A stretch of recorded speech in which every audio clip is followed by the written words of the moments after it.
Matapos makatikim ng pagkatalo sa Phoenix Suns ang Los Angeles Lakers, ang dalawang dating NBA players ang naglabas ng matitinding salita, si DeMarcus Boogie Cousins at Chandler Parsons. Para kay Boogie, malinaw, bench at depensa ang pinakamalalaking problema ng Lakers. Samantala si Chandler Parsons nagbitaw pa ng controversial take. Stat padding daw ang ginawa ni LeBron at parang inuuna pa raw ng Lakers ang legacy kesa sa panalo. Mabigat lan, kaya ngayon pag-usapan natin lahat yan. Unahin natin ang mga numero. Ang Lakers 22 turnovers, 22 beses nilang ibinigay ng libre ang bola sa Suns. At kung titingnan mo ang flow ng game, halos lahat ng momentum na binubuo nila nauudlot dahil sa careless mistakes. Mismong si Boogie Cousins ang nagsabi, "You can't win in the NBA if you're giving away possessions like that. Walang laban pag ganito."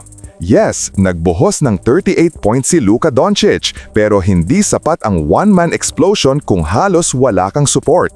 Ang bench ng Lakers, 32 points lang total. Sa modern NBA, lalo na kung may superstar ka gaya ni Luka, kailangan mo ng second burst, energy guys at instant offense galing sa second unit. Pero ngayong gabi, wala. Flat, cold, zero spark. At hindi lang yan, 125 points ang pinakawalan ng Lakers. Defense, halos hindi mo maramdaman. Late rotations, mahihinang closeouts, walang rim protection. Ang identity na dapat sana ay physical at disciplined, biglang naging soft at reactive. At sa sinabi ni Boogie, hindi siya nagkamali. Kung hindi aayusin ng Lakers ang bench at depensa, kahit mag-40 si Luka gabi-gabi, mahihirapang pa rin sila. At ngayon, punta tayo kay Chandler Parsons. Ayon sa kanya, nag-stat pad daw si LeBron para maabot ang 10 points. At ang mas matindi, sinabi niya na parang mas priority pa ng Lakers ang legacy ni LeBron kesa sa actual winning.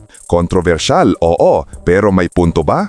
Kung titingnan mo ang laro ni LeBron kagabi, hindi siya mukhang aggressive, hindi siya assertive. At ayon kay Chandler, this is the first time LeBron looked his age. Ibig sabihin, para kay Parsons, mukhang nararamdaman na ni LeBron ang father time. At ito ang tanong, kung totoo to, dapat ba talagang i-adjust ng Lakers ang buong sistema para sa isang 40-year-old superstar o panahon na para mas i-prioritize ang identity at direction ng team?